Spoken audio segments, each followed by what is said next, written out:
There's a real astronomical event happening on August 12th, 2026, and it does not involve gravity switching off. It involves the moon passing directly between the Earth and the Sun, tracing a narrow shadow across the Arctic, down through Iceland, and into northern Spain, producing the first total solar eclipse mainland Europe has seen since 1999. That part is confirmed, mapped, and timed down to the second by astronomers around the world. What's also confirmed, and considerably stranger in its own way, is that millions of people spent the first half of this year genuinely worried that a secret NASA document proved something else entirely. That gravity itself would briefly stop working on that exact same date, and that tens of millions of people could die when it did. Understanding how a real, spectacular eclipse and a completely fabricated catastrophe ended up sharing the same calendar date and the same online conversation tells you almost everything you need to know about how misinformation actually spreads in 2026. Start with the fake story because it's the one that generated the most panic, and because understanding exactly how it was built makes it much harder for a similar hoax to work on you next time. The claim, in its most viral form, went something like this. A classified NASA document called Project Anchor had leaked online in November 2024, revealing that the agency had known for years that Earth's gravity would briefly fail on August 12, 2026, at precisely 1433 UTC for a duration of exactly 7 seconds. During those 7 seconds, according to the posts, anything not physically secured, people, vehicles, furniture, would rise 15 to 20 meters into the air before crashing back down once gravity returned, an event some versions of the story attributed to overlapping gravitational waves generated by a black hole collision. The projected death toll, according to the posts, ran somewhere between 40 and 60 million people worldwide, with claims that NASA had spent as much as $89 million, in some retellings scaled up to $89 billion, quietly constructing underground bunkers to protect key personnel while saying nothing publicly to avoid triggering mass panic. It's worth being precise about where this actually came from, because tracing it exposes exactly how modern misinformation gets built and scaled. Fact-checkers who investigated the claim traced its earliest identifiable spread to a single Instagram account with a modest following, posting the story on December 31st with specific, oddly precise details. A named project, an exact time down to the minute, a specific casualty range, and a specific budget figure, all of which read, on the surface, like the kind of detail that makes a hoax feel more credible than a vague warning would. One widely shared comment beneath the original post captured exactly the reasoning that made the claim spread. If this is fake, why does it have a date, a project name, and a budget? That question sounds reasonable on its surface. It's also precisely the wrong question to ask, because specificity is cheap to fabricate and costs a hoax creator nothing, while genuine classified physics research capable of switching off a planet's gravity would require overturning essentially the entire framework of modern physics, something that would not stay confined to a single anonymous social media account if it were real. Multiple independent fact-checking organizations investigated the claim directly, and every one of them reached the same conclusion through the same basic process. They searched NASA's own public technical archives, including the NASA Technical Report Server, which catalogs the agency's research publications, mission documents, and internal reports, and found no trace of any project by that name at any funding level at any point in the agency's history. They searched historical social media activity from 2024 and 2025, the period during which the leak supposedly first circulated, and found no earlier posts discussing Project Anchor before the story went viral this year. No Freedom of Information Act request had ever surfaced a matching document because there was nothing to surface. NASA itself directly and repeatedly addressed the claim once it started spreading widely. A NASA spokesperson told multiple news outlets, in nearly identical language each time, that Earth's gravity is determined entirely by the planet's total mass, meaning the only way for gravity to meaningfully change would be for the Earth itself, its core, mantle, crust, oceans, and atmosphere combined, to actually lose a significant portion of that mass. Gravity isn't a switch, bolted onto the side of the planet that can be flipped off for 7 seconds, and then flipped back on. It's a direct physical consequence of how much matter the planet is made of. And that quantity does not change on a Wednesday afternoon in August because of a document nobody can produce.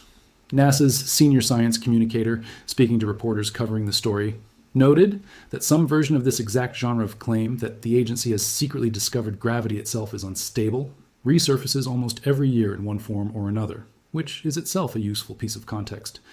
This wasn't even a particularly original hoax. Some versions of the story tried to dress the claim up with something that sounds more scientifically legitimate on the surface, invoking gravitational waves generated by colliding black holes as the actual mechanism behind the supposed gravity failure. That detail deserves its own explanation because it borrows real, legitimate astrophysics and stretches it into something the underlying science doesn't remotely support. Gravitational waves are real. They were first directly detected in 2015, confirming a prediction Einstein made a century earlier. And they are, in fact, constantly passing through Earth and through every object on it, including you, right now, as you take in this sentence. The reason nobody notices this happening is scale. The distortion caused by even a significant gravitational wave event, like two black holes merging somewhere across the universe, is almost immeasurably smaller than the width of a single atom by the time that wave reaches Earth.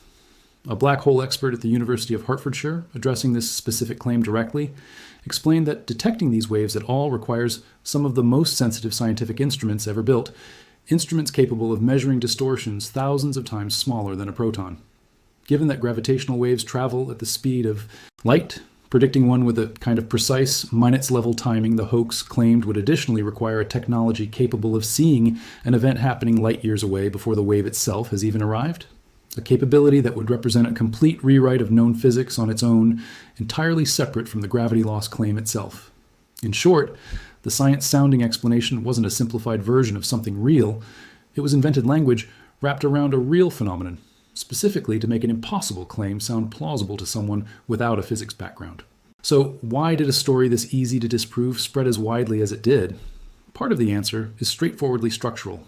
And it's worth understanding because it applies to a lot of viral misinformation, not just this specific case. The claim arrived with a real date already attached to it, months in advance, which gave it time to recirculate repeatedly as the date approached, each recirculation feeling more urgent than the last, simply because the countdown kept shrinking. It borrowed the visual and emotional register of disaster fiction, floating debris, sudden falls, mass, casualties, while presenting itself with the flat, bureaucratic language of a leaked government document, a combination that reads as more credible than either style would on its own. And it landed at a moment when a real, legitimately rare astronomical event, the actual August 12th eclipse, was already generating genuine buzz and anticipation, which likely helped the fake story piggyback on real search interest and real conversation about the date itself, which brings the story back to what's actually verifiably happening on August 12th, because the real event is worth understanding in its own right, without any of the manufactured drama. A total solar eclipse occurs when the moon passes precisely between the Earth and the Sun, and the moon's shadow, or umbra, traces a narrow path across the Earth's surface, fully blocking the sun's light for a brief window along that path. This particular eclipse follows an unusually shaped route.